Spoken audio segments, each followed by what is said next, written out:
Tando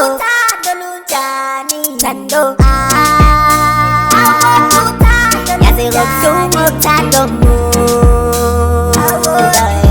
maseluphelile uthando maseluphelile uthando awu maseluphelile uthando maseluphelile uthando maseluphelile uthando yaze ngokuhlungu uthando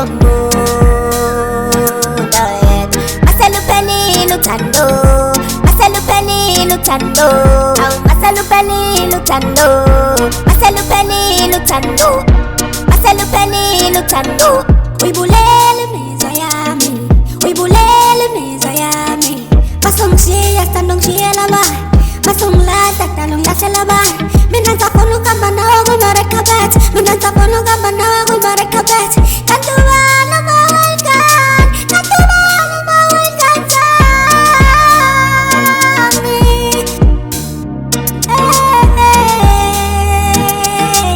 asilungise le ndaba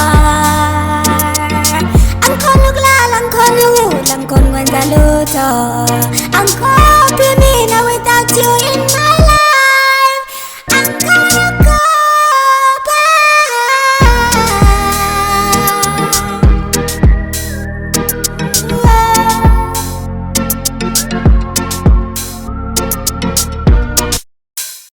Thando lunjani thando yaze ngokuhlungu uthando maseluphelile uthando maseluphelile uthando awu maseluphelile uthando maseluphelile uthando maseluphelile uthando bakwethu iyasho kamnandi ingoma kamfana omncane Frans CEO usisiko ngiyithatha phela yasho kamnandi ingoma yomfana Frans CEO isho kamnandi ngitho kanti uthando lunjani no we okwazi wakuhlungu ukuthanda umuntu ezweni lase luphelile uthando lase luphelile uthando we mo wazi wakuhlungu ukuthanda umuntu ezweni lase luphelile uthando lase luphelile uthando wonke uthando lunjani ezweni we mo wazi wakuhlungu ukuthanda umuntu ezweni sho kamnandi ngisho kanjalo uthando lunjani Frans CEO nami ngiyazibuza ukuthi uthando lunjani ngoba I want to tell you about my first breakup. Yes. Kwaba ngayazi English. Ngithi ngifuna ukutshela ukuthi kwakunjani ngaliwa kokuqala. Yes. That's good. Usho ukuthi kwakunzima kakhulu ngaliwa. Le ngoma ngikhumbuza ngoko. Bayithi uthando lunjani. Nami ngazibuza ukuthi uthando lunjani. Ngazibuza ukuthi uthando lunjani mangaliwa ngoba kwakunzima kakhulu. Ngiyakhumbula nje ngangivele esikoleni. Ngangivele esikoleni ngihamba nayo umntakwethu. Wase yangitshela ukuthi kumele sixoxe enye indaba. Ngayibuza ukuthi eyiphi lo ndaba. Sathi masixoxe indaba wathi ubona ngathi angikho right for yena angimdeserve ngani ngoba ngumuntu oziphethe kahle ngumuntu ogqoka kahle futhi usethola omunye umuntu nami kumele ngiyothola omunye umuntu ongifanele kwaba nzima kakhulu ngalolo suku ngenxa nokusho nje ya ngoba ngama kuleyo ndawo wabehamba engishiya mangimile la ingalele khona ngathi ngiyakhuluma ivoice ayiphumi ngithi ngiyakhuluma ivoice ayiphumi bangathi ngisilele ebusuku khona into engicindezelayo ivoice ayiphumi ngathi wabehamba hayi ngathi ngizama ukumlandela ngathi ngiyayisusa inyawo ayinyakazi ngathi ngiyayisusa inyawo azinyakazi iy'nyawo zami Nkosi. Ngicabanga ukuthi lapho ngama ngimile nje ngingakwazi lutho into engabo 10 minutes 15 minutes. The lapho sekuhambile isikhathi sekuqala inyawo zakwazi ukunyakaza nevoice yaphuma kancane. Hamba ngaye ekhaya. Uthando lunjani? Ngifuna ukutshela ngothando mina ukuthi kanti uthando lunjani. Nami ngake ngagileka ezweni.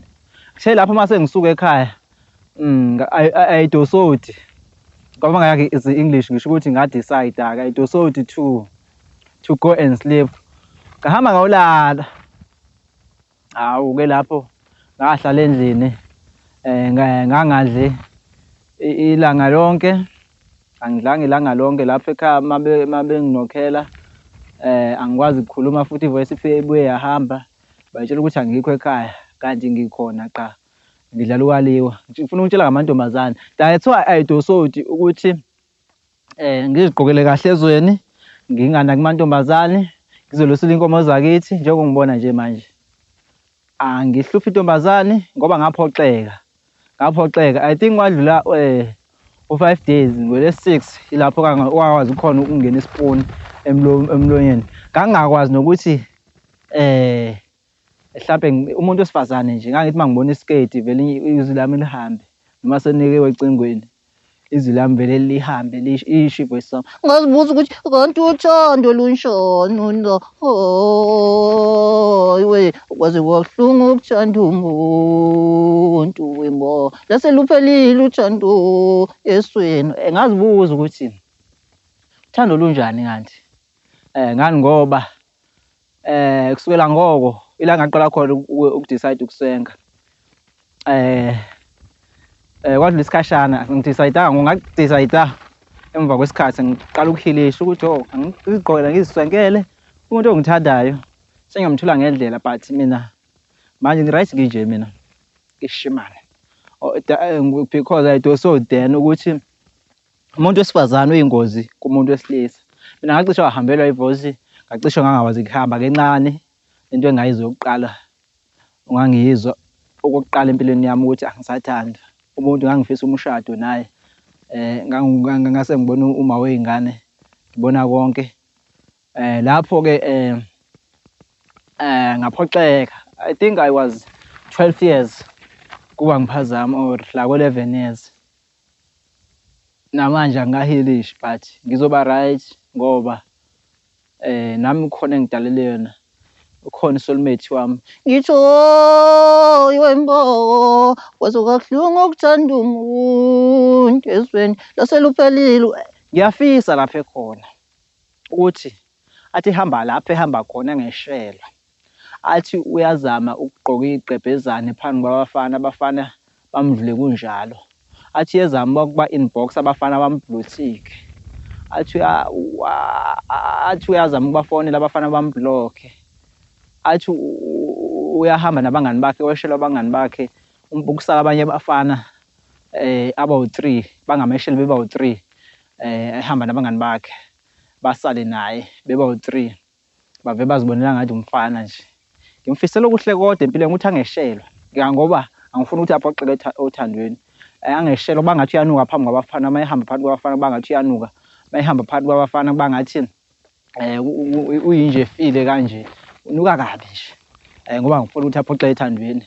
Angifuni lo muntu aphoxeke ngoba wangenza into ebuhlungu. Athi ayihamba khona bangathi abafana bangabaleka bangathi babona isilwane bangathi babona ibhubesi anuke phakathi kwabantu ngoba angifuni aphoxeke othandweni not ukuthi ngelizembe but ngayibuza ngalolu ukuthi uthando lunjani we